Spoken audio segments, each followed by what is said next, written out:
Olá, sejam muito bem-vindos ao Acessibilidade em Pauta, um programa focado em debater a situação da acessibilidade no interior do estado de São Paulo. Bom, gente, primeiramente eu gostaria de dar boas-vindas para todos vocês, convidados e convidadas deste programa, e gostaria de pedir para que vocês se apresentassem para o nosso público. Começando pela professora Juliana, primeiras damas. Boa tarde, agradeço o convite por estar aqui, por participar dessa atividade. Meu nome é Juliana Mantovani, sou professora do Unisagrado, da área de Ciências Sociais e responsável pelo Ciências Sociais e Humanas e responsável pelo nosso núcleo de acessibilidade. Minha formação inicial é em terapia ocupacional, meu mestrado e doutorado em educação especial pela Universidade Federal de São Carlos. É uma alegria estar aqui conversando com o Lucas e com o Fábio, pessoas que eu admiro aí pela trajetória. Sim, Lucas? Boa noite, eu sou o Gozanda, sou advogado, sou de Marília, sou mestre em Direito pelo Centro Eurico Esporte da Rocha, sou doutorando em Direito pela Universidade Estadual do Norte do Paraná, trabalho com pesquisa na área de inclusão e acessibilidade da pessoa com deficiência há mais ou menos 9 anos. É um prazer estar dividindo esse espaço com você, Leonardo, com a professora Juliana, com Fábio Montinada. É um imenso prazer. Eu gostaria de agradecer também ao Sagrado por estar disponibilizando esse espaço para a gente. Fábio? Ô, Leonardo, boa noite a todos. Eu estou muito feliz também de estar participando aqui com vocês. Juliana, a gente já se conhece. O Lucas, eu tive um prazer enorme de conhecê-lo agora. Eu até confundi as pessoas aí. Eu achei que eu já tivesse tido aí a oportunidade de estar com o Lucas, mas não. E estamos nos conhecendo agora. E um prazerzaço, pessoas fantásticas, né? Eu sou vereador no 2º mandato aqui de Bauru e sempre batalhei muito também pela inclusão, não só no momento como figura pública, né? Eu venho do esporte, então através do esporte, eu já fiz bastante coisa para essa inclusão esportiva. Então, eu sou pentacampeão mundial de luta de braço e estamos sempre juntos aí, batalhando pela inclusão. Muito obrigado, pessoal. Bom, antes de começar a nossa conversa, eu queria compartilhar com vocês uma pesquisa que nós fizemos para tentar compreender de que forma a sociedade enxerga e compreende a questão da acessibilidade. O resultado desse questionário será trazido ao decorrer do programa. Participaram 85 pessoas de todas as regiões do estado de São Paulo. Antes de aprofundarmos o assunto, eu gostaria de saber de cada um qual a percepção que vocês têm com relação à acessibilidade.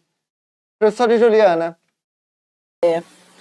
Eu sempre gosto de retomar o próprio conceito de acessibilidade, porque muitas vezes nós ficamos restritos aí, quando nós conversamos sobre acessibilidade, a acessibilidade arquitetônica, né? E nós sabemos, até mesmo se nós olharmos o sentido da palavra acessibilidade, irmos aos dicionários mesmo, estudar o conceito, nós vamos ver que o conceito acessibilidade, ele vai para além das questões arquitetônicas, ele vai nos fazer pensar no ingresso, no acesso, ingressar algo inteligível.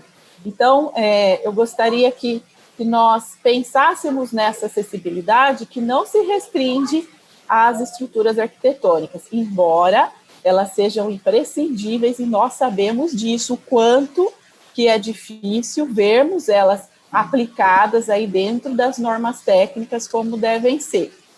Contudo, não se restringe, a gente tem que falar de comunicação, a gente tem que falar das questões atitudinais, ou seja, da abrangência desse conceito. Sim, com certeza. Lucas, Qual a percepção que você tem de acessibilidade? Bom, pegando carona um pouco no dia a professora Juliana já trouxe, eu gosto de enfatizar que a acessibilidade não é só o desenho universal, aquele conceito que vem na arquitetura, no planejamento urbano. Mas eu trabalhei até no mestrado um pouco essa questão da acessibilidade mental, é você compreender a deficiência do outro e entender que ele tem o mesmo direito de acesso e participação a bens igualitários na sociedade. Então, eu acredito que vai muito além de uma rampa ou a redução de uma escada, e sim garantir o acesso a bens de direito como um todo. Com certeza. Fábio, qual a sua percepção? Plenitude nas ações, Leonardo. Plenitude nas ações. Autonomia. Autonomia é a palavra-chave. É o direito das pessoas de ir e vir, é o direito das pessoas de ouvir, de falar. É uma ação conjunta dentro da sociedade onde as pessoas não tenham que ter a ajuda de alguém para isso.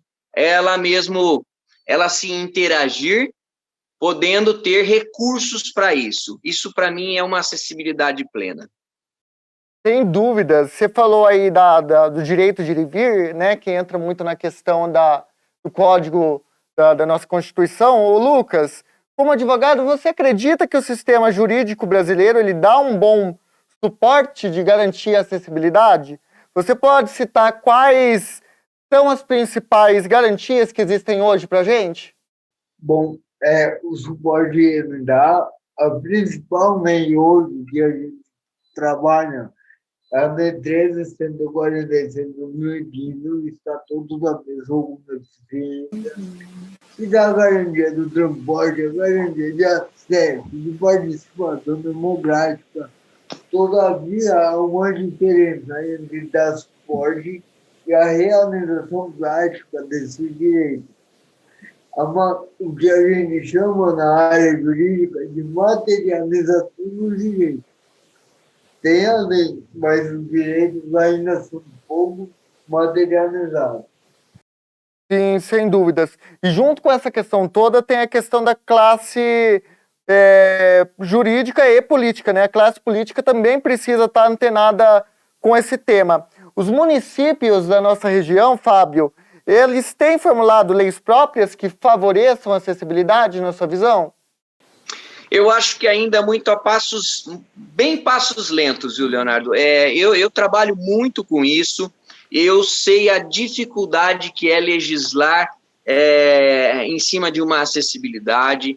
Nós sabemos também o quanto pessoas ainda levam um tempo para entender que a acessibilidade, você tornar acessível um ambiente, porque para mim é assim, se o ambiente não é acessível, não é a pessoa que tem deficiência, é o ambiente que tem a deficiência.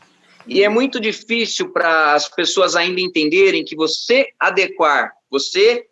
realizar uma situação que favoreça o estabelecimento é um investimento que ele está fazendo ali, porque ele vai abrir para o maior público, ele vai ter muito mais gente participando daquele local. Então, isso ainda é uma barreira ainda psicológica, né, que as pessoas ainda não entendem como um investimento. As leis, elas são muitas, porém, existe ainda uma dificuldade na fiscalização dessas leis. Com certeza. E, professora Juliana, dentro dessa questão toda tem também a questão da presença da educação. Qual que é o maior desafio em implementar uma educação inclusiva no nosso país? Olha, eu penso que nós tivemos muitos avanços. Se nós olharmos há um tempo, assim, não precisamos de um grande tempo. Se nós olharmos há 10 anos atrás, nós tivemos avanços. Se nós falássemos de acessibilidade no ensino superior, nós teríamos aí alguns enfrentamentos. Contudo, nós tivemos avanços na legislação, avanços na área das tecnologias assistivas, avanço no acesso a esses materiais. Contudo, esse é um caminho de enfrentamento. Esse não é um caminho que a gente legitima aí os direitos, né, com facilidade. É um caminho de enfrentamento para as pessoas, para as famílias e para os profissionais da área também. Contudo, tivemos avanços. Isso é importante nós destacarmos pelo serviço da educação especial na rede comum de ensino, chegando aí até o ensino superior, né? Mas temos aí muitos passos ainda pela frente, para que as pessoas com deficiência não apenas cheguem, né, na escola. Eu penso que a nossa luta não é mais pelo acesso, e nem mais tanto pela permanência, mas pela finalização, pela conclusão, se apropriando do conhecimento. Sem dúvidas, professora. E continue com a gente. No próximo bloco, nós vamos apresentar os desafios da acessibilidade nas regiões de Bauru e Marília. Nós vamos para um rápido intervalo. Não sai daí, é rapidinho.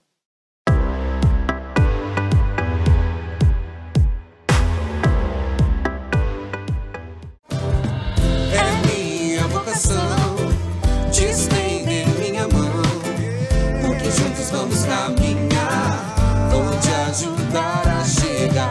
O caminho não se trilha em vão, quando se caminha em união. Contigo eu vou estar, contigo eu vou estar. O futuro é por você. Vestibular Unisagrado. Inscrições abertas.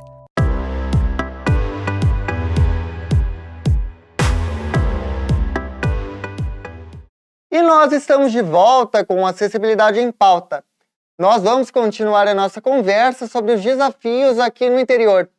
Nós preparamos uma reportagem sobre as dificuldades que as pessoas com deficiência têm para circular nas cidades. Para isso, conversamos com quem vive desafios cotidianamente. A bauruense Ariane Queiroz. Ariane é formada em Contabilidade e Serviço Social. É também vice-coordenadora do Conselho Municipal dos Direitos da Pessoa com Deficiência em Bauru. Ela conhece como ninguém a situação da acessibilidade nas cidades do interior do estado. E quais são os maiores desafios que as pessoas com deficiência enfrentam nas ruas? São as calçadas inadequadas, entendeu? Porque, por exemplo, se nós olharmos para o centrão da cidade aqui de Bauru, que inclui calçadão e adjacências, nós temos um quadrilátero no centro da cidade que ele tem rampas de acesso, mas as calçadas muitas vezes não contemplam, entendeu? Então, assim, nós temos um quadrilátero grande que vai do Teatro Municipal até a Praça Machado de Mello, e depois da Ezequiel Ramos até na altura da Rua Bandeirantes,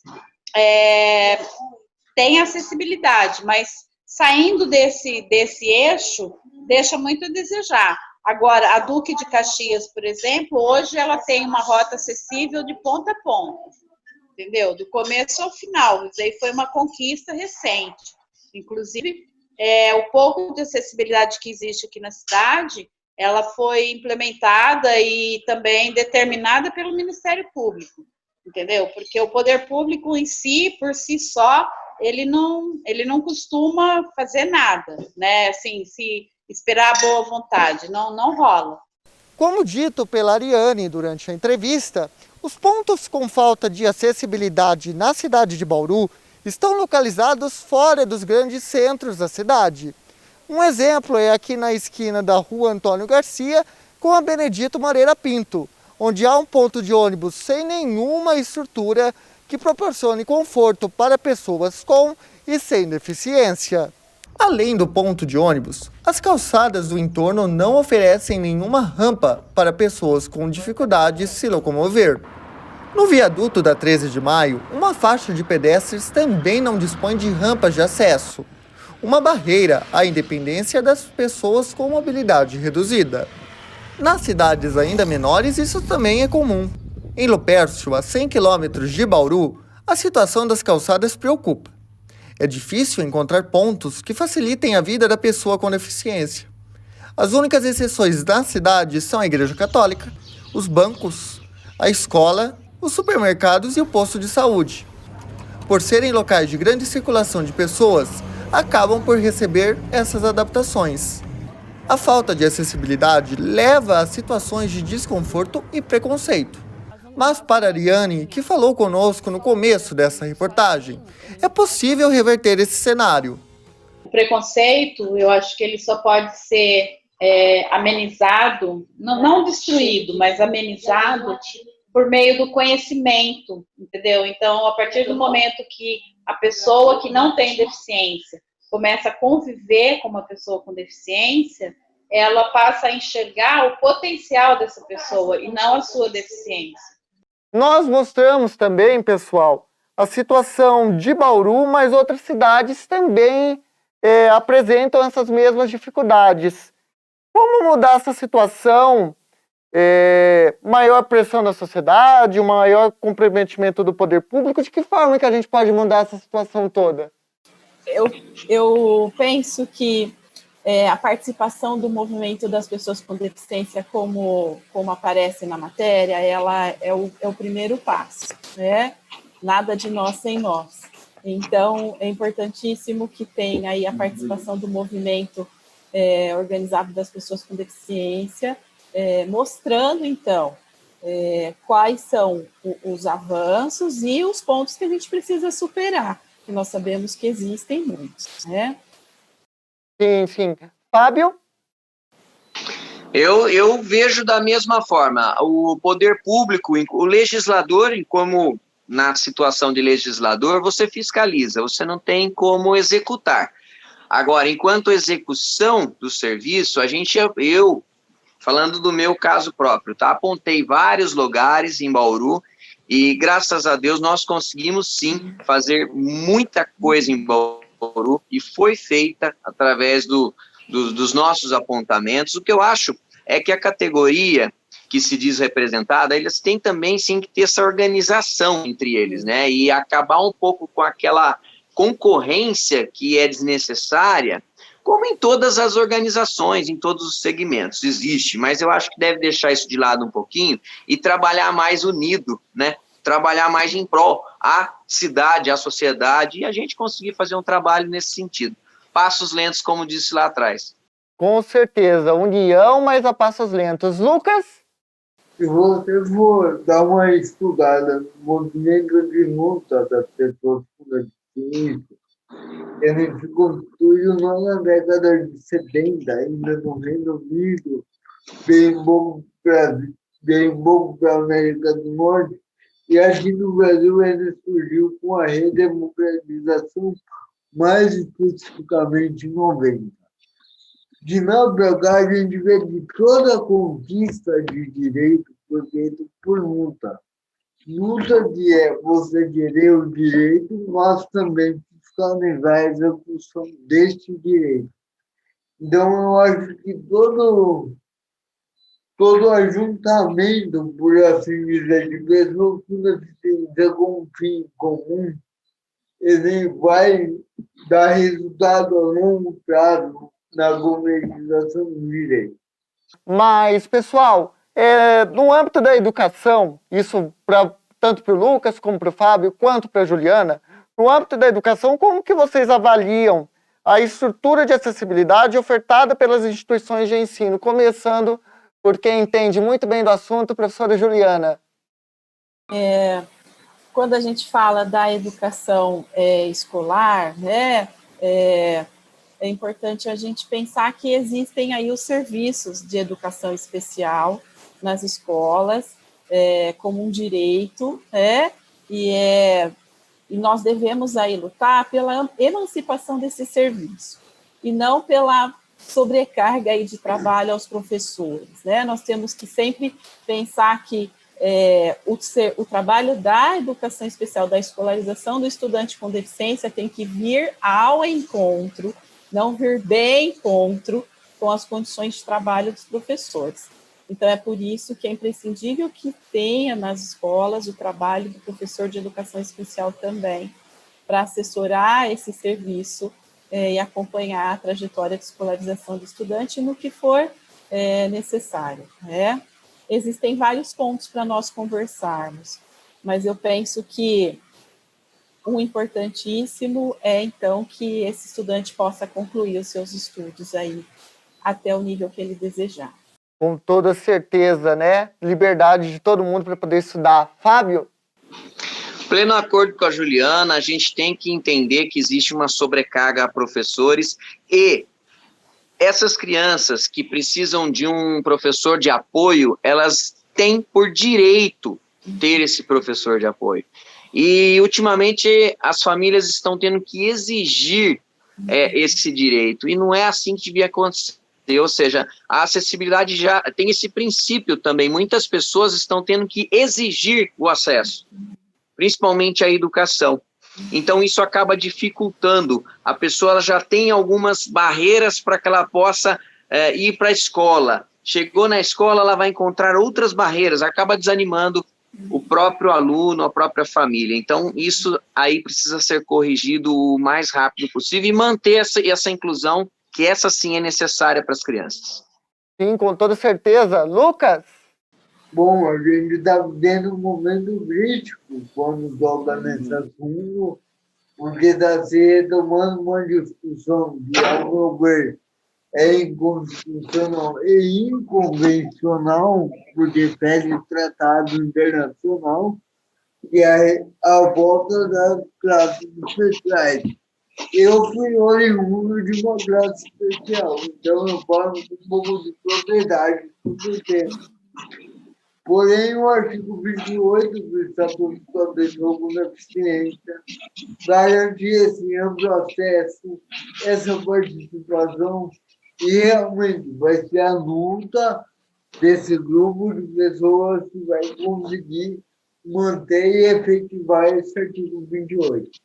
Sim, sim. Tá na lei, a gente tem que buscar os nossos direitos. Olha aqui, pessoal, a Ariane, ela trouxe durante o nosso bate-papo um pouco de uma experiência que ela teve com acessibilidade que marcou ela de uma forma negativa. Vamos conferir.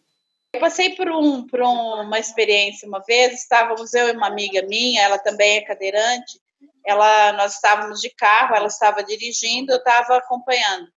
E nós chegamos em frente ao Habib's e nós precisávamos de alguém para tirar as nossas cadeiras de roda do porta-mala. Nós pedimos para uma pessoa que estava parada em frente do Habib's, a pessoa simplesmente falou que não podia, entendeu? Então, assim, já houve também um outro acontecimento que eu estava ajudando ela a guardar a cadeira dela no carro, eu estava com muita dificuldade. Aí ia passando uma pessoa, uma mulher, hein? Ia passando uma mulher, eu pedi ajuda. A moça falou que não podia, que ela ia pegar o ônibus. Entendeu? Então, assim, eu acho que a questão da empatia é muito, muito particular de cada um, né? Ou a pessoa tem ou ela não tem. Então, não dá para dizer, generalizar e nem isentar ninguém de nada, né? Pessoal, vocês já viram algo, vivenciaram, ouviram algo parecido? E digo mais, se vocês viram, é possível mudar a mentalidade das pessoas com relação ao tema acessibilidade? Olha, se nós olharmos isso numa perspectiva histórica, né, a gente vê que o passado persiste no presente e nós temos muitas aí dificuldades em respeitar toda e qualquer diferença. É por isso que eu vejo que o direito, ele precisa estar talhados em lei, sim, porque a nossa sociedade, ela é excludente, a nossa sociedade, ela caminha muitas vezes com uma barbárie, e a gente precisa de ter o direito aí em forma de lei, para que situações como essas, como relatadas aí, sejam evitadas, e que a gente caminhe rumo à dignidade aí das pessoas, né? Com certeza, você falou de lei, então agora eu jogo para o Lucas. Lucas? Eu tive uma experiência pessoal muito interessante, vou contar rapidinho. Tá? Pode contar. Eu tenho várias experiências, na verdade, como a Ariane expôs aí, foi sendo uma experiência profissional muito interessante. Eu cheguei no fórum da Justiça Federal, a de Marília, e a moça que fica lá na frente perguntou, é perícia? Aí eu falei, não, eu só vim no cartório, sou advogado. E há essa questão arraigada no imaginário social de o deficiente é incapaz, ou ele vai atrás do benefício, ou ele é... Então, só vai quebrar isso por divulgação, comunicação, e as pessoas indo para a sociedade vivendo suas vidas de forma normal. Sim, com certeza. Fábio Manfrinato. Leonardo, a gente vive constantemente com situações como essas, né? Isso é normal do ser humano. Aliás, o ser humano, concordo plenamente com o que vocês disseram. Esse ser humano está, assim, parece que regredindo um pouco em algumas situações. Tanto é que a gente vê que a paixão por esses seres aqui está crescendo cada vez mais, né? Essa parceirinha aqui está sempre comigo. Então, essa paixão que a gente acaba tendo é por quê? Porque ali tem uma verdade, ali tem um carinho que não tem nenhuma cobrança, ou seja, precisa muito do ser humano recuperar isso, trazer de volta à tona essa consciência de ajudarmos uns aos outros, de termos mais empatia com as pessoas, e isso vale para todos, né? Não só para todos. Aí nós estamos falando no ser humano geral, nós não estamos falando só na pessoa com deficiência ou sem deficiência, para as pessoas com deficiência também. E nós vamos para o último intervalinho. E na volta a gente mostra o lado positivo da acessibilidade. Você sabia que é possível ter um carro 100% adaptado para pessoas com deficiência? A gente volta já já.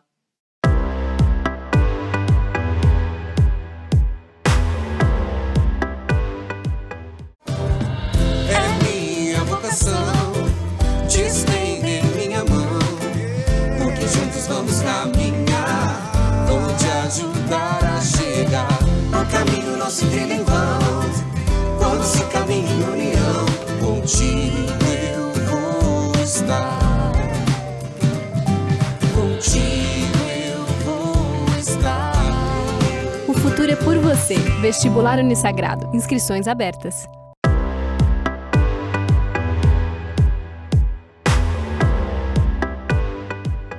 Voltamos com mais um bloco do Acessibilidade em Pauta. Hoje em dia estamos cada vez mais exigentes com relação ao conforto. E a pessoa com deficiência não fica de fora desse processo. Nós vamos conhecer recursos que favorecem a locomoção em casa e nas ruas. Hoje é quase impossível se locomover sem o uso de um carro, ônibus ou moto por pelo menos uma vez ao dia. As pessoas com deficiência devem ter acesso a essa comodidade trazida pela mobilidade urbana. Caso a pessoa com deficiência precise de um transporte próprio para se locomover, ela pode comprar um carro adaptado com descontos em impostos de até 30%. Tem também a opção de adaptar um carro seminovo ou usado. Para isso, é necessário procurar uma mecânica especializada nesse tipo de serviço. Nós trabalhamos aqui com as adaptações mais básicas, acelerador freio manual, acelerador no pé esquerdo, pomo no volante e banco giratório para deficiente transportado. São as adaptações mais básicas, mas existe uma infinidade de adaptações. Aí são produtos importados e são bem mais caros. Depende muito do período do ano, caso de troca de carro, as coisas, né? Mas não é muito grande, não. Infelizmente, o deficiente que precisa mesmo, dificilmente tem condição de comprar o carro zero com isenção. Podia ser mais se o poder aquisitivo do deficiente fosse melhor. Raul é pai de Anderson e foi o primeiro cliente que teve um carro adaptado pelo mecânico. Para ele, esses recursos são indispensáveis para a própria mobilidade no dia a dia.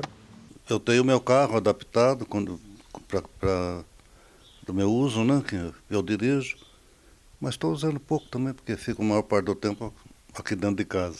A adaptação, ele é um carro automático e ele tem um controle na mão, né? Quando você puxa, ele acelera, quando você aperta, ele freia. Como o carro automático só usa esses dois movimentos, que é acelerar e frear, as marchas ele muda automaticamente. Então é uma adaptação até simples. Mas não é só no trânsito que a acessibilidade precisa ser olhada com atenção para as pessoas com deficiência.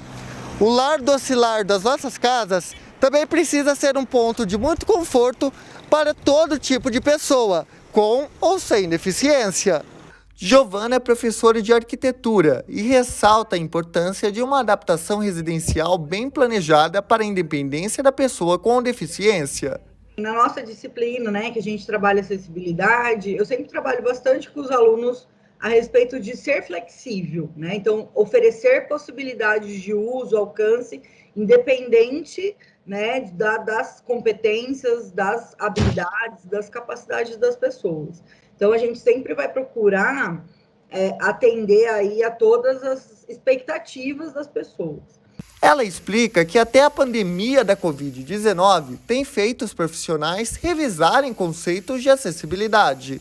E eu até brinco com eles, eu estou brincando bastante com eles a respeito disso durante essa quarentena, né? Porque a minha casa, por exemplo, todas as torneiras são de rosquinha, né? E isso é um problema que a gente enfrenta bastante agora, que eu chego em casa, né? Eu já passo álcool na mão, aí eu vou para lavar a mão, e aí eu não consigo abrir a torneira. Então, assim, uma das minhas metas de vida agora é propor só maçaneta e só torneira de alavanca, né? Que eu possa abrir com o cotovelo, enfim. Então, são várias aí as possibilidades de você tratar o projeto de forma acessível, né? De forma igualitária.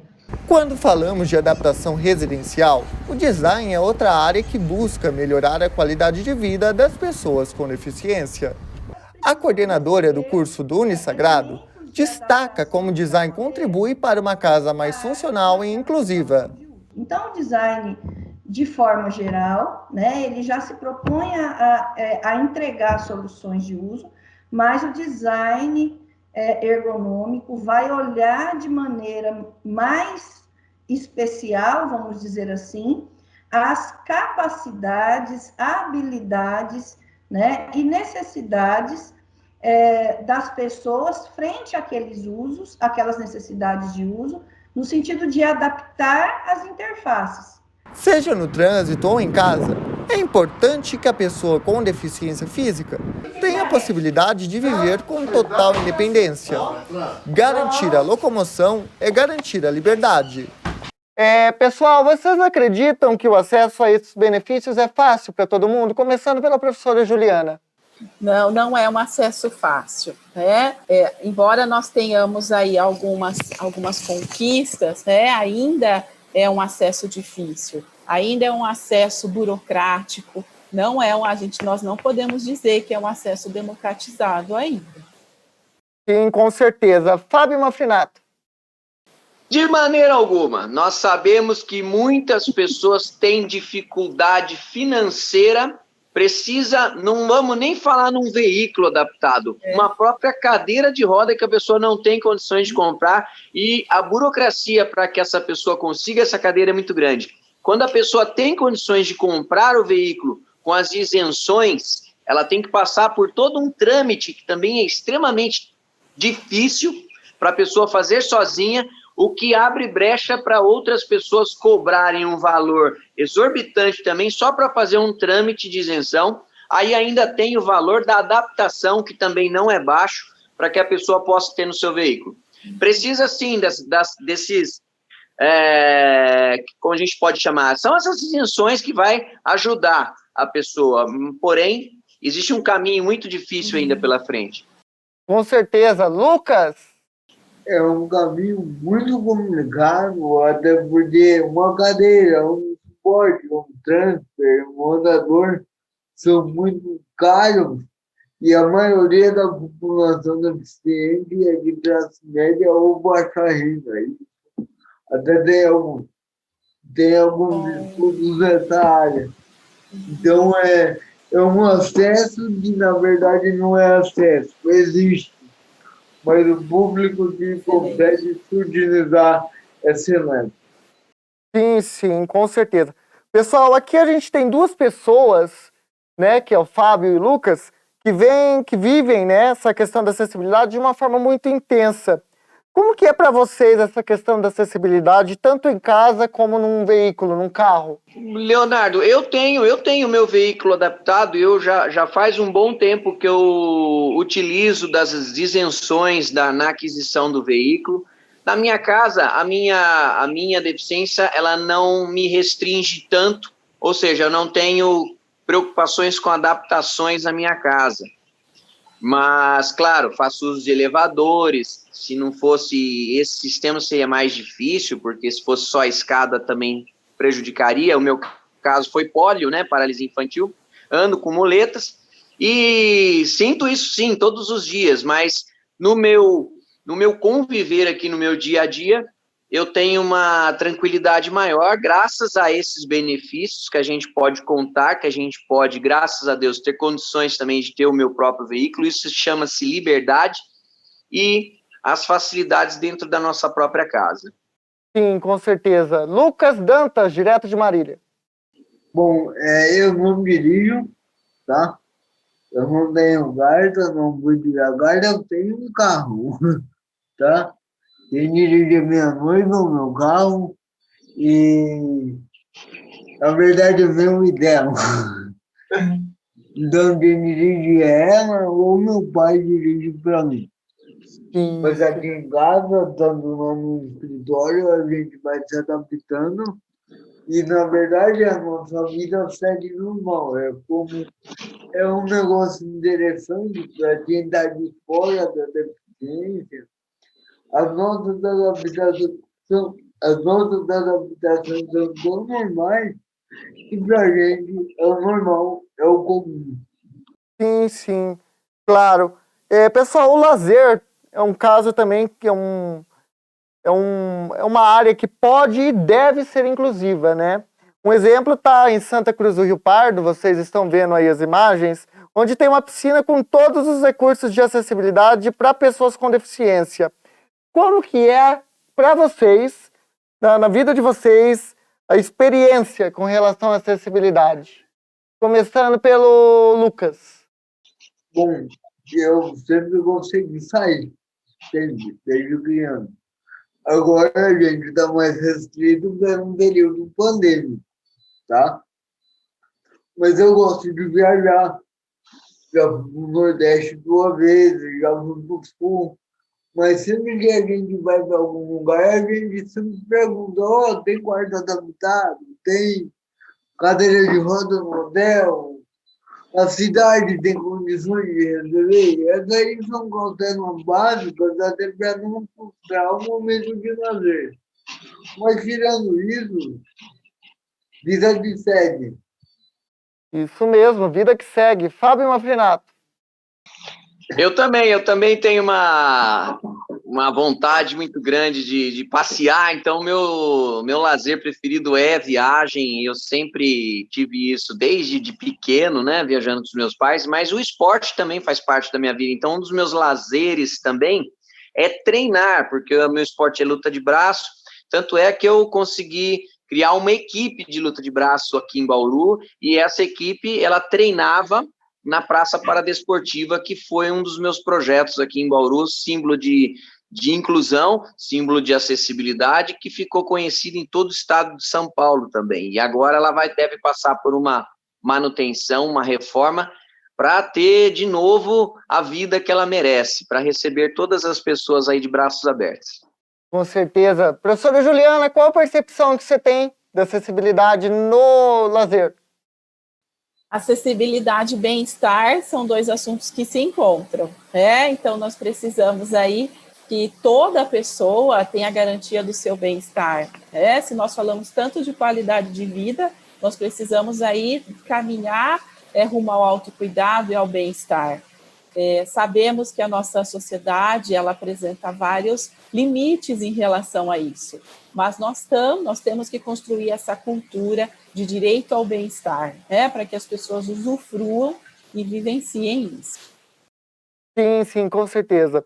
Pessoal, muito obrigado por participarem desse programa e compartilhar a experiência de vocês com relação a esse tema tão importante que é a acessibilidade para as pessoas do interior do estado. Nós que agradecemos, viu, Leonardo? Agradeço a oportunidade de estar aqui dialogando com vocês, Lucas e Fábio. Sim, Fábio? Sensacional, Leonardo. Estou bastante feliz de poder ter participado com vocês, ter conhecido aqui o Lucas, falar mais um pouquinho com a Juliana. Leonardo, parabéns pelo programa. Espero que muitos outros venham aí para incentivar as pessoas, mostrar o lado bom, o lado também que precisa ser melhorado. Tudo faz parte da democracia e eu acredito que através do jornalismo informativo, isso vai chegar até as pessoas de forma correta. Lucas Dantas. Bom, eu queria agradecer você, Leonardo, agradecer ao Sagrado, ao professor Juliana, o Fábio, foi um prazer conversar com vocês. Eu diria rapidamente, só divulgar o meu livro, tá? Política Pública de Direita, Inclusão da Pessoa com Deficiência, e falar que eu citei muito o exemplo da Praça Paradesportiva de Poxa! Referência teórica, eu virou referenciei responsabilidade. muito a praça. Eu fui a Bauru conhecer a praça para fazer a dissertação do mestrado. Que legal, Lucas. Poxa, agora ganhei o dia. Sensacional, muito obrigado. Mas é isso, gente. Muito obrigado vocês. E o Acessibilidade em Pauta fica por aqui. Esperamos ter contribuído de alguma forma para debater esse tema na sociedade. Eu gostaria de aproveitar a última oportunidade de estar neste estúdio para agradecer a toda a equipe técnica e pedagógica do Unisagrado, que contribuíram muito para o meu desenvolvimento pessoal nesses 4 anos nessa Casa do Saber. Muito obrigado e até a próxima!